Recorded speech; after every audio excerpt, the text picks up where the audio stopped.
And even if it is falling apart, to say things like that. And people are always telling me, oh, I wish I had kept that. You know, I might show them, well, look, I've got these baby shoes. Oh, I wish I had kept mine. Or I don't know what I did with those. Or um, why did I get rid of that? So I would just say, start thinking about that kind of stuff. You can definitely start now and start saving things that you think maybe might mean something on down the road. The good news is you don't have to save everything. I mean, I know space is a constraint, but you certainly don't have to save everything like I do. You can pick and choose what you want to save. You can really get creative with space, which you'll see here in a little bit in a couple of my slides. I tend to go up on the walls. I hang things all over the walls, and that really gets you even more space. You know, it doesn't have to all be on shelves.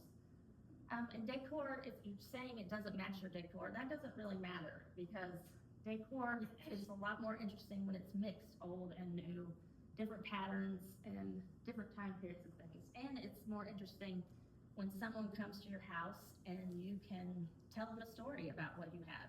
So that's kind of a conversation piece. There's millions of ideas online these days, so that makes it easier for you to figure out what you're going to do. And you can start now. We will go over these items. Your home should be a scrapbook by telling your story, helping create new stories. So it's not just a scrapbook of your old things, but it's a scrapbook you're living inside of where you're making memories every day and preserving stories for the future. And I say don't decorate, curate. So curate what's in your house, pick and choose, and place it in a way that will have meaning where it is and that you can see it all the time too. I'm a big believer in not storing things away in boxes. Even in my attic, I have shelves and I keep things out on the shelves in my attic, not in boxes, like dishes or what have you, because it makes me happy to go in there and see the things, but it's also a lot easier. You're going to use it if you don't box it up, Mom. So I like to get rid of the boxes. So here's some categories you might want to curate. Conversation pieces are so important for your home. If you're worried about entertaining, if you have a few conversation pieces, when people come over, that's what you can talk about. You can show them the story, and it makes it so much easier. Collections, repurposed items, memories, and making memories. We're going to go over all these categories. And where will these things come from? You may say, well, I don't have any of that.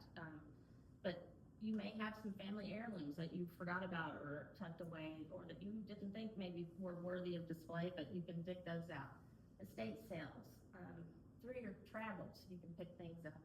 Your children's art and your memorabilia. Always just try to think of things in new ways to display. I'm going to show you these in my slides. I promise we're getting to like pictures and stuff. The common thread isn't a decorating style, it's you.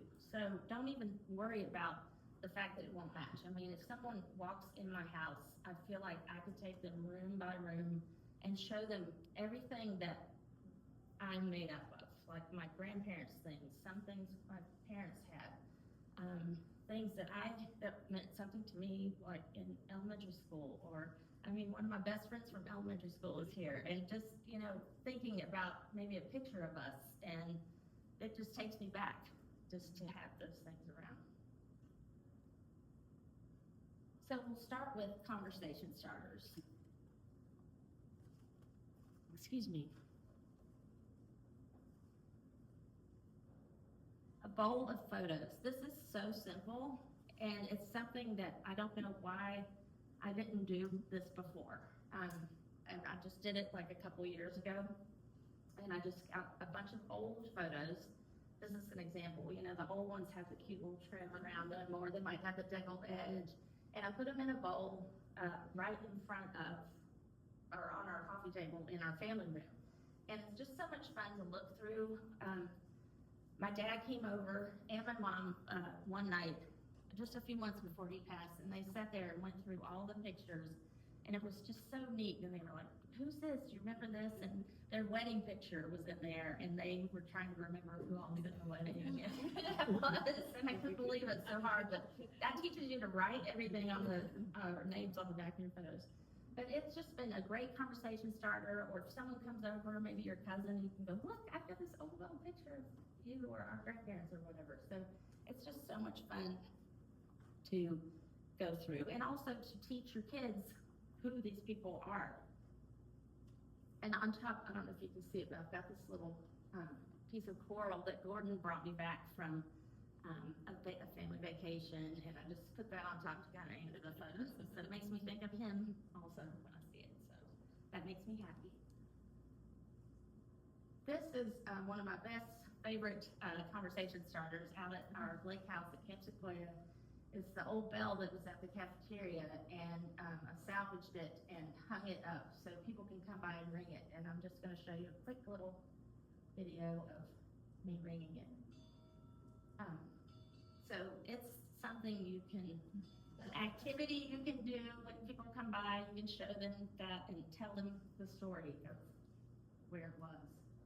The twine balls and marbles. I already went over the twine balls, but there, see how I have them on the shelf there? They're just kind of propped up there. And then I've got this on my shelf, which is also a very simple thing to do, a jar of marbles. But these are special marbles that my mom's brother, who unfortunately died tragically when he was 8, never met him.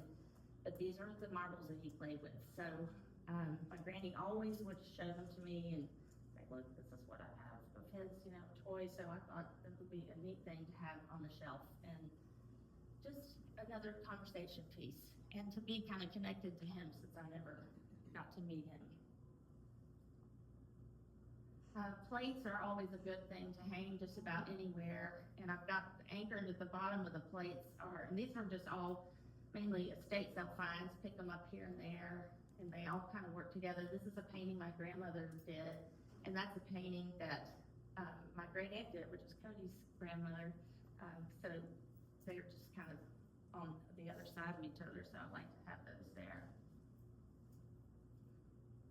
This may not be everyone's cup of tea, but I know it's maybe politically incorrect, but this is a moose, and my husband has told me, you don't ever hang, he's a big hunter, but you don't hang someone else's animal heads in your house that you didn't kill, but that he made an exception for this, because it's from 1972 in Alaska, and my dad's, one of his original business partners killed this, and I was able to get it, and this is the most fabulous conversation piece in our house. When you walk in, it's humongous, and you can decorate it for all the different holidays. I finally decided to just leave the lights year round because it's just too hard to get them up and down. So that's a fun little thing. And he still doesn't have a name, which is crazy, but you kids need to come up with a name for him.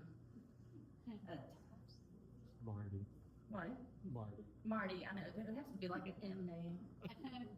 I showed this last year. Oh gosh, that's a little blurry for some reason. I'm so sorry. I think these got too big, but it's my kitchen backsplash.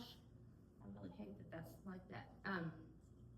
That I saved all kinds of things over the years, broken dishes, rocks that I found at the lake, keys, my granny's forks. Some of those marbles are in there. I wish you could see that, but I was just carrying it around for years and didn't know what I was going to do with it. So when we moved into our house, I was like, oh, I had seen kind of an example of this somewhere, and just decided to do this behind my stove. It's not the smartest thing when you want to clean, because all those little fragments, you just don't even clean it. It's just too hard. And my husband cooks with a lot of grease, so it's really bad.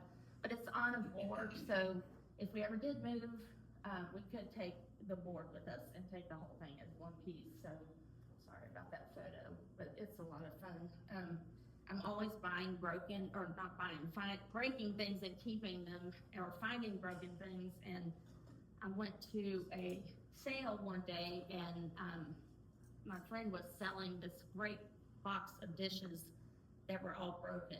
And she's like, I know you probably would love to have these. So I did, I got them. They were so cool. I didn't have any idea what I was going to do with them. I brought them home, set them in the garage, and of course, Mark thought they were